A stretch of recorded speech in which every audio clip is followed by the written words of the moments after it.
اس کی ضرورت ہی نہیں آنی چاہیے. مسجد اس زمین پر، اس روئے زمین پر سب سے مقدس جگہ اگر کوئی ہے تو وہ مسجد. ان حق البلاد الى الله مساجدها وابغض البلاد الى الله اسواقها. مسجدیں اللہ کو بہت پسند ہے.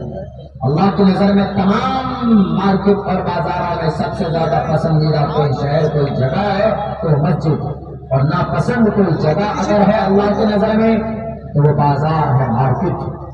اور مسجد تعلیم ہونی چاہیے، قرآن مکتب کا نظام ہونا چاہیے. ہمارے بچے کم سے کم قرآن کریم کی تلاوت ہر بچوں کو آنی چاہیے، عقیدے کو جاننا چاہیے، عالم دین بننا چاہیے، حافظ قرآن بننا چاہیے.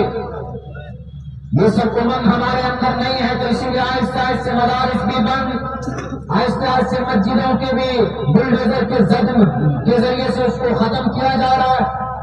بادشاہ لوگ اپنی ذمہ داری بھول گئے. میں نے ایک منتر پڑھا ہے، راجا تو دھرم سے نسیات پر جانا مچوپکار کا راجم دھرمی نیو بھارتا سراجیہ نات یوگیہ اسمرتا چانر پتی پرجا بکداتا سونر ترت نرکم ہو جاتا.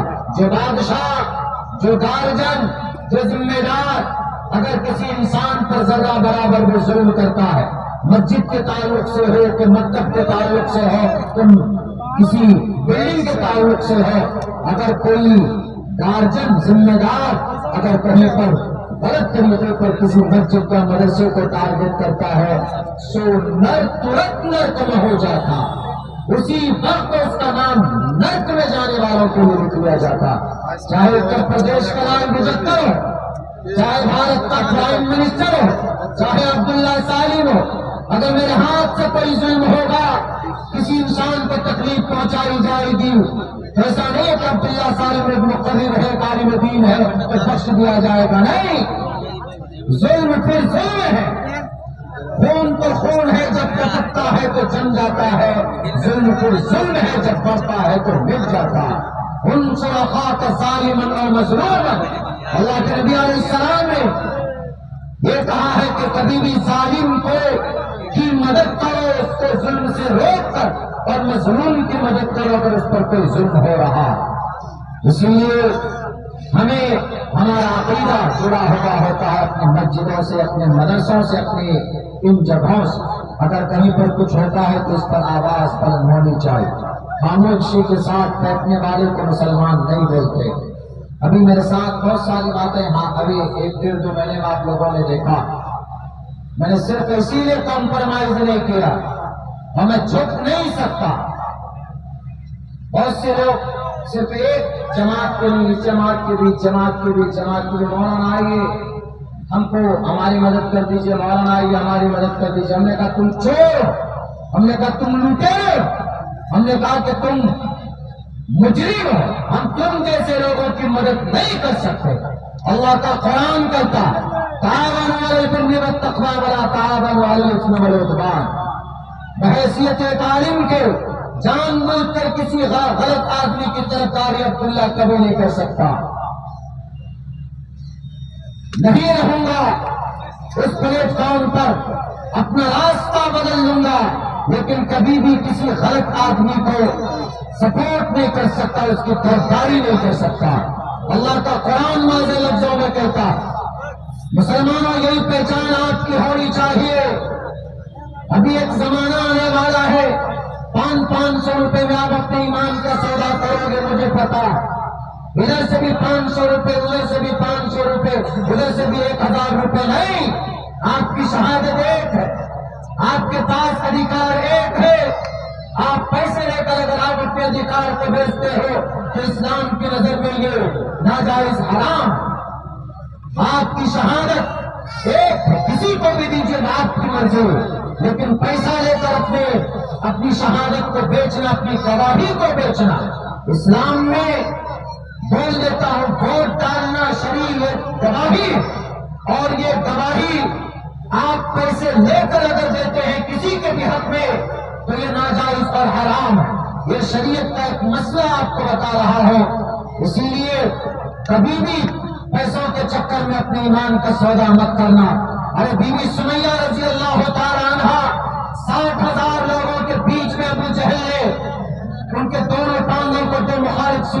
باندھ کر کہا تھا، باندھ کر کے کہا تھا کہ سمیہ بتا اپنی جان بچائے گی تو اپنے ایمان بچائے گی۔ انہوں نے کہا کہ ابو جہل یہ دنیا کا نشہ نہیں ہے، تجھے جو کرنا ہو تو کر لے۔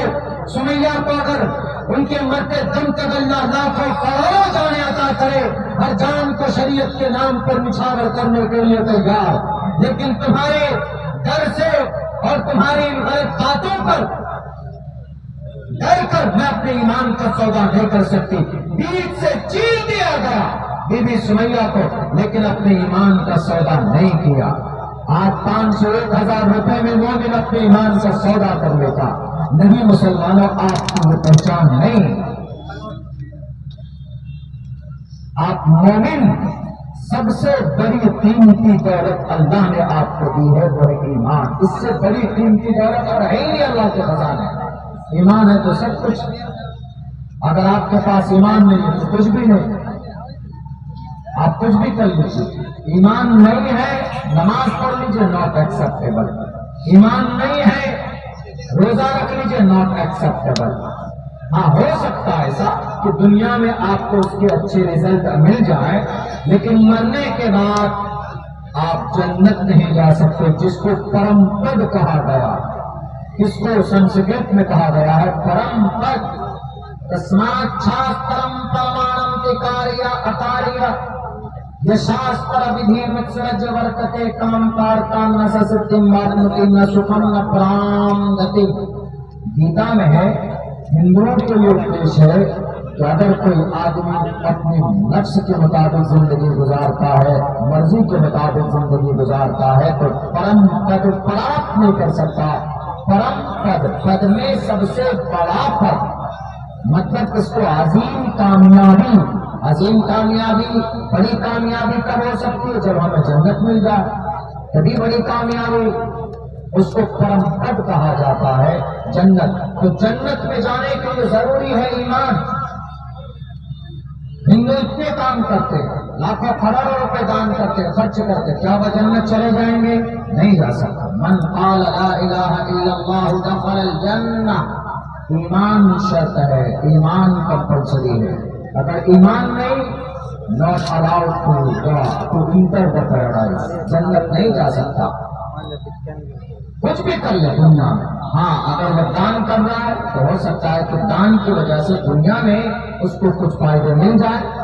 نان مسلم ہندو اگر کوئی پنیہ کر لیتا ہے، کوئی پنیہ کرتا ہے، کوئی کام کرتا ہے، تو اس کا فائدہ اللہ اس کو دنیا میں ہی دے دیتا، مرنے کے بعد اس کا کچھ حصہ اس میں نہیں ہوتا۔ اس لیے کہ مرنے کے بعد جنت میں جانے کے لیے، مرنے کے بعد پنیہ کمانے کے، نیکی ملنے کے لیے، جزا بدلہ اچھے بدلے کی امید وہی کر سکتا ہے جو مومن ہوگا۔ اس لیے ہم مومن، ہم مسلمان، اللہ نے قیمتی دولت سے نوازا۔ اسی ایمان، اسی دولت کا تقاضا یہ ہے کہ کبھی بھی کسی کے سامنے جھکنا نہیں، اللہ کے سامنے جھکنا ہے اور اپنی شان اور عزت کے ساتھ، آن بان شان کے ساتھ رہنا ہے۔ بہت سارے منافق آئیں گے، آنے دیجیے۔ اور اپنے بچوں کو میں بات کہتا ہوں کہ مسلمانوں اپنے بچوں کو عالم بناؤ۔ علماء کرام کی بڑھتی ہوئی قلت چنتا کا وشے، ہمارے مدرسے بند ہوتے چلے جا رہے ہیں۔ جس طرح ہم مسجد کی فکر کر رہے ہیں، مدرسوں کی بھی فکر کریں، مدرسوں کو زیادہ سے زیادہ آباد کریں، اور اس کی فکر مت کیجیے کہ مدرسے میں ہمارا بچہ پڑھے گا تو مولانا بنے گا، عالم دین بنے گا۔ اس زمین پر سب سے مقدس جماعت صحابہ کے بعد اگر کوئی جماعت ہے، وہ علماء کی جماعت ہے۔ ان العلماء ورثۃ الانبیاء۔ آج کچھ لوگ علماء کو حقارت کی نگاہ سے دیکھتے، نہیں جناب یہ تو مولانا صاحب ہے، یہ کام نہیں کر سکتا، یہ تو عالم دین ہے، یہ تو فلاں تقاضے کو پورا نہیں کر سکتا۔ وہ جھوٹے ہیں، وہ ڈرتے ہیں یا جلتے ہیں، ورنہ علماء کی وہ جماعت رہی ہے، ہمیشہ سے تاریخ رہی ہے۔ علماء نے بڑی بڑی آندھیوں کا مقابلہ کیا۔ میں نے کل کے جلسے میں بھی کہا تھا، آج بھی کہتا، اسی بھارت کی دھرتی پر اکھنڈ بھارت پر حکومت کرنے والا ایک بادشاہ جس کا نام اکبر ہے. وہ اکبر بادشاہ ایک دین لاتا ہے، نئی شریعت لاتا، یعنی ہندو دھرم کی باتیں بھی رکھی گئی، شراب کو جائز قرار دیا گیا، عورتوں کو شراب خانے میں شراب پیانے کی ڈیوٹی پر مسلط کرتا ہے، اور تو اور جناب زنا کو جائز قرار دیا جاتا ہے، داڑھی چھیلنا جائز، کوئی حرام نہیں، کوئی گناہ نہیں، اور بھی بہت ساری ایسی چیزیں شریعت میں بیان کے اس نے تبدیلی کی، ایک نئی شریعت بنانے کی کوشش کی، نیا دین بنانے کا اس نے کوشش کی. اس دین کا نام رکھا دین الہی اکبر کے زمانے میں. اور اکبر اگر کوئی فیصلہ کرتا تو کسی کی ہمت نہیں تھی کہ اس کے سامنے میں آنکھوں میں آنکھیں ڈال کر یہ کہے کہ اکبر تم نے غلط فیصلہ کیا. برہمن عقیدہ، ہندو عقیدہ، کرسچن عقیدہ، یہ سارے عقیدے ملا دیے سب. اس نے کہا کہ ایوری ریلیجن آر ایکول، سارے دھرم کے لوگ، سارے مذہب برابر سرابر، ہم سب کا سنمان کرتے ہیں، ہم سب کا سنمان کرتے، سارے مذہب ٹھیک اپنی جگہ پر. انہوں نے ایک نیا دین بنایا دین الہی کے نام سے، باضابطہ اس کو نافذ بھی کیا، امپلیمنٹ کیا اس کو، اور اس کو سرکاری خزانے سے فنڈ بھی کرتا تھا چلانے کے لیے کہ چلاؤ اس شریعت کو آگے بڑھاؤ. جو لوگ کہتے ہیں کہ علماء کچھ نہیں کر سکتے، آؤ جلال الدین اکبر کے دربار میں دیکھو، ان کے اس غلط تحریک کے خلاف سینہ تان کر، سر پہ کفن باندھ کر کم سے کم 100 ملفوظات لکھے، قلم اٹھایا اور یہ کہا کہ جلال الدین اکبر تمہارا یہ دین من گھڑت ہے، تمہاری یہ شریعت قرآن کے خلاف ہے، تمہاری یہ لائی ہوئی جو منسوخی اور من گھڑت جو عقیدے ہیں اس کو بدلنے کی کوشش کرو، اللہ ورنہ تمہیں عذاب میں ڈالے گا. میرے بھائی کو پتا ہے وہ کون تھا مرد مجاہد، وہ کوئی نیتا نہیں تھا، وہ کوئی پی ایم سی ایم نہیں تھا. آج کل عالم دین کو حقارت کی نگاہ سے دیکھنے والے، سچی قیادت کوئی کر سکتا ہے تو ایک عالم دین کر سکتا، قوم کی صحیح رہنمائی کوئی کر سکتا ہے تو ایک عالم دین کر سکتا. آپ کی جماعت عالم کے بغیر مکمل نہیں ہو سکتی، آپ کی قیادت عالم کے بغیر مکمل نہیں ہو سکتی. گاؤں سماج کا کوئی گاؤں مکمل نہیں ہو سکتا اگر اس گاؤں کے اندر کوئی عالم دین نہ ہو، چاہے باہر سے ہو چاہے اسی بستی سے. ارے آپ کا ایمان بھی مکمل نہیں ہو سکتا ہے بنا عالم دین کے. نکاح نہیں ہوگا، نکاح کون پڑھائے گا؟ عالم دین پڑھائے. اگر عالم دین نہ ہو تو آپ قبر میں اتارے نہیں جا سکتے. آپ کا جنازہ پڑھائے گا عالم دین، آپ کا نکاح پڑھائے گا عالم دین، ٹوٹل معاملوں میں عالم دین، طلاق کا خلا کا معاملہ عالم دین حل کرے گا، وراثت کا معاملہ عالم دین حل کرے گا. اور جب بات قیادت کی آئے گی دنیا کے اندر تو آپ کہو گے کہ مولانا لوگ کچھ نہیں کر سکتے. یہ آپ کی توقعات ہوگی اور آپ کی کم نظری کی یہ دلیل. عالم کبھی جھوٹ نہیں بول سکتا، عالم کبھی رشوت نہیں لے سکتا، عالم کبھی کسی کو پریشان نہیں کر سکتا، عالم کسی کے ساتھ دغابازی نہیں کر سکتا. جو عالم ہوگا وہ کبھی بھی ان تمام گناہوں کا مرتکب نہیں ہو سکتا. اس بادشاہ کے خلاف سینہ تان کر کھڑا ہوا اس مرد مجاہد کا نام مجدد الفسانی رحمۃ اللہ علیہ.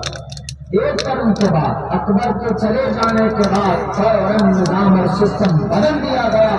وہی شریعت، پھر وہی قانون، وہی قرآن، وہی حدیث جس کو اللہ کے نبی علیہ السلام 1458 سال پہلے لے کر آئے تھے، اس کو پھر چاروں طرف زور شور کے ساتھ لوگ عمل کرنے لگے.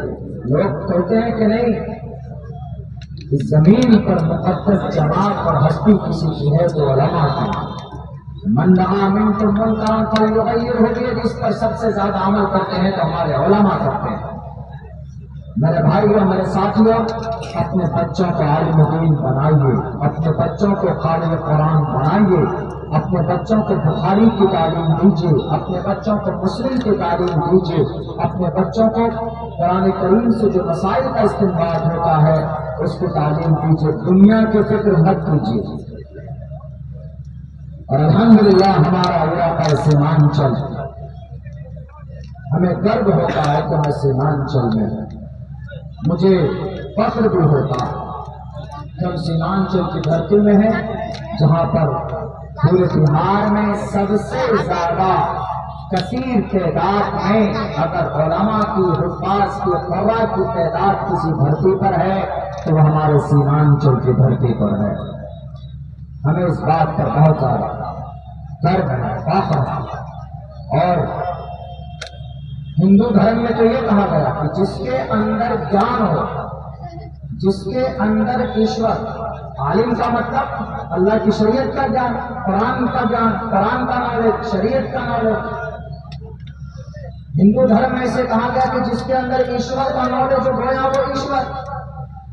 بہونام جنم نامنتے جانوان نام پرپدیتے واسودیوا سرومتی سمہاتما، مہاتما ہوتا ہے۔ ہم لوگ مہاتما کس کو کہتے ہیں؟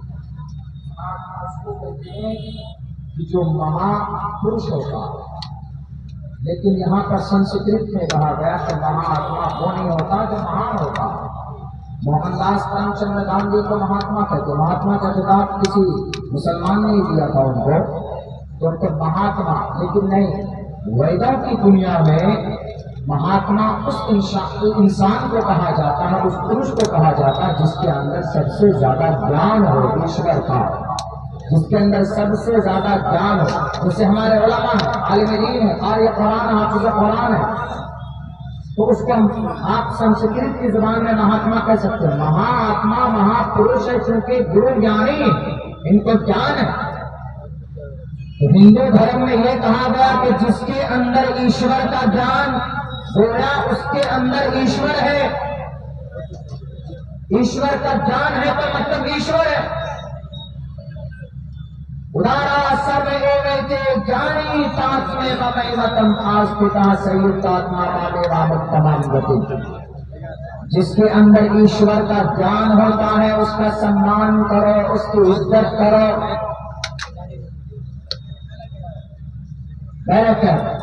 یہ بات بتائی گئی، لیکن ہمارے یہاں بھی کوئی فضیلت کم نہیں ہے۔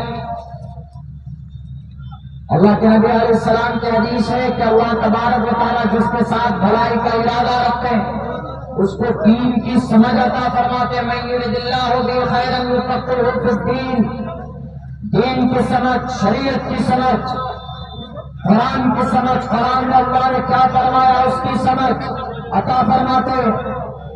اسی لیے مسلمانوں اپنے بچوں کو جہاں پر ہم ماسٹر بناتے ہیں، مولانا بناتے ہیں، عالم دین کے دنیا کی تعلیم دیتے، وہاں پر وہ طے کریں کہ آپ اپنے بچوں کو عالم دین بنائیں گے، آپ اپنے بچے کو حافظ قرآن بنائیں، آپ اپنے بچے کو مدرسوں میں بھیجیں گے، آپ اپنے بچوں کو مکتب میں بھیجیں گے، اور مکتب ہونا چاہیے۔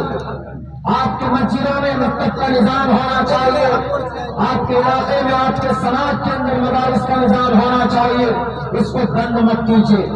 اگر مدرسہ بند ہو گیا تو قرآن کی تعلیم اور قرآن کا درس دینے والا کہاں سے مانگائیں گے؟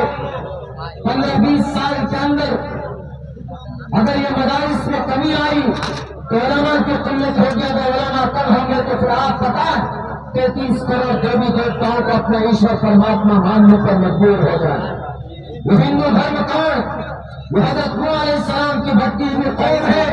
ان کے لوگوں نے، ان کے رہبروں نے، ان کے گروگرانی نے ان کی شریعت کے مطابق ان کو پیغام نہیں پہنچایا، جس کی وجہ سے وہ بھٹک گئے۔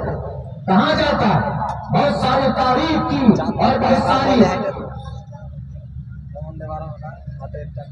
آدھی گرنتھوں میں یہ بات آئی کہ وہ حضرت نوح علیہ السلام کی بھٹکی ہوئی قوم، ان کو کوئی بتانے والا نہیں ہے۔